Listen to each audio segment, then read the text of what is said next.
But, I mean, so then you're saying that you should be constitutional and they should be read their rights unless you really don't need... You really got to make sure that they aren't read. No.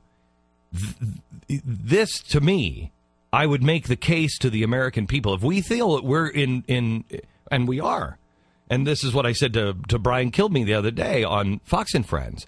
He said, but we're at war. I said, no, we're not. Yes, we are. No, we're not. If you want to be at war, declare war.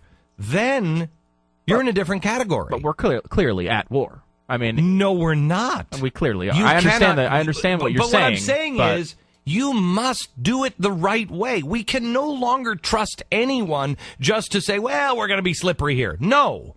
Yeah. You dot all of the I's and cross all of the T's. The law matters. Why do we have this? Why do we have this problem in the Gulf right now? Because the United States government did two things. One, for some reason, BP, the biggest donation they made was to Barack Obama's campaign.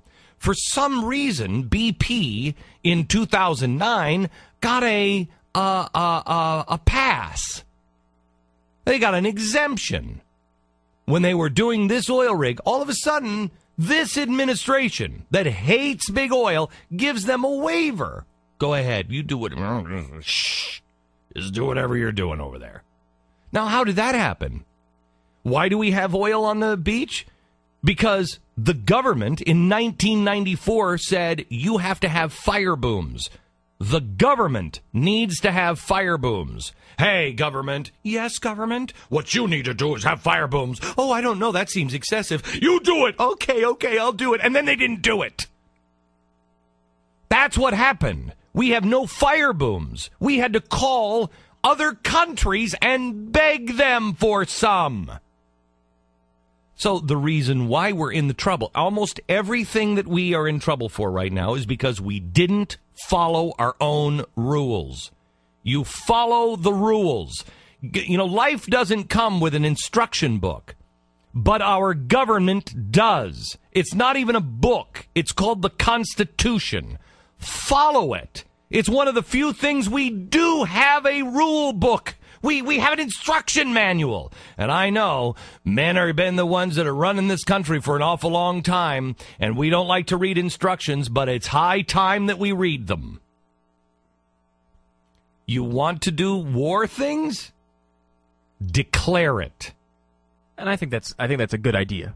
But in this particular, it is a good so idea good. to. We're in a country. We're watching the demise and dismantling of our country, and follow the Constitution. I think that's a good idea, but... that's a mass generalization of what I'm saying. What I'm saying is that I agree that we should declare war when we go to war, but we're at war and we haven't declared war, so we're not in that situation. Well, I agree, but you know what? The bombing already happened and we didn't declare it, so how do we deal with that situation? You declare it now. Well, you might... Okay, look, in the future, that would work. Hang on just a second. Glenn, I mean, you didn't want to screw up your life, but you did, and you're drinking now. It doesn't matter. I just feel like Stop drinking. I know you well enough, Mr. Beck, to know that you do not want 12... That was mocking. No, I know you well enough to know that you don't want 12 million people to die. I know that you would like to protect 12 million people. So we can all say now that we're all smart enough to know right now that this guy was an idiot. You don't there was a truck bomb. You don't wait for the emergency. Nothing good comes from emergencies. I have the exact opposite policy of this government, and that is you don't do things during an emergency. You do them now. Right now. You can say, look, something is going on with Al-Qaeda. We as a nation need to discuss important things. Cap and trade? Shut up. We need to discuss important things. Are we in this to win it, or what are we doing?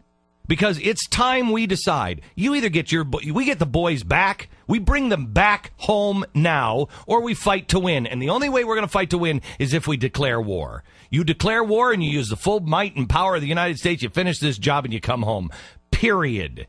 But I don't even know what that looks like now. What is it that we're looking at now? What is victory? How long have we said? Define victory. Can you define victory now? in Afghanistan? Having them, rid of the Taliban seemed like what victory was. They've been rid of it, and now they've come back. What is victory? What is this? Declare it. Have something that you can define. This is what it looks like in the end. This is our goal. And you declare it. And if you don't want to fight it overseas, then fine. Then bring all our boys home and make sure that they're just watching, the airports, the borders, truck rental places, fertilizer stores. Might be better just to have our troops come home from Pakistan and Afghanistan, and don't tell me they were not in Pakistan, and bring them home and just have them at the fertilizer stores. We're not in Pakistan. Oh, yeah, I know. We're not in Pakistan. So your thing is, Stu, you're just saying that if there's imminent danger, if we're going to get attacked in 24 hours, we believe, then you can go ahead and torture them before reading. Well, we Miranda Rights. didn't even talk about torture, obviously, but I mean, just the idea of that. Questioning. There's a lot of questioning. I mean, people get questioned all the time without Miranda Rights, don't sure they? Why did we fight World War II? Why did we fight that? You're bringing these into these bizarre, large concepts. I'm talking about this specific thing, where, if I call, I watch Law and Order all the time, and they're constantly able to bring people in and ask, right, and when they ask for the attorney, you have to give them to, I mean, that's the law when you're a citizen. What's that? Do they? On Law and Order, they always do. On Law and Order, they always do. Well, in real life, that requires real life to be law and order. Right. And is there law and order? If everybody's sloppy on laws and order, then the TV episode's not going to. But the bottom line is, when you have a guy, again, we can make fun of him now and say that he didn't know the fertilizer was the right kind and everything else. But who knows? It could have been a distraction. We don't know what could have happened. You got to get that information, don't you? If you're a police officer and you allow this guy to just sit there silently while 12 million people die, you don't. That's not good on the resume. You don't violate people's rights. You do not violate the rights of the But you're saying there's no legal pathway to ask these guys questions. I'm not an attorney. Yeah, I'm not either. If you're a citizen, no. You could be dumb and answer all of the questions. Mm-hmm. Sure. But if he asks for an attorney, you have to give it to him and You let him be give him silent. the damn attorney. He's a citizen. Even in a ticking bomb situation. He's a citizen. Because I believe there's a legal carve-out for that specific case. I'm making it more broadly. Again, let me go back. If I really truly believe, now this is getting into really shady area. I know. Really That's shady where we want to area. live today. I mean, this is way out on the edge. There's a lot of things that have to happen. Mm-hmm. But if I'm the president of the United States and I really truly believe that there is a bomb in New York and a citizen is in and he has information and I think he knows where it is and there's a possibility and yes. Yeah, I say grab the towel and water. Well, you'll hear this noise first. And then you'll know, oh crap. Holy. We're in trouble. Is there a ticking clock? What hour are we in? Okay, between here's our 9 a.m. and 10 a.m. Then you know. Okay, if we I got hear to that torture over, this if guy. I hear that over voice, yeah. If I hear the following takes place between 9 a.m. You just start torturing. You just immediately go to torture. Grab that lamp. Our sponsor this half hour is Tax Resolution Services.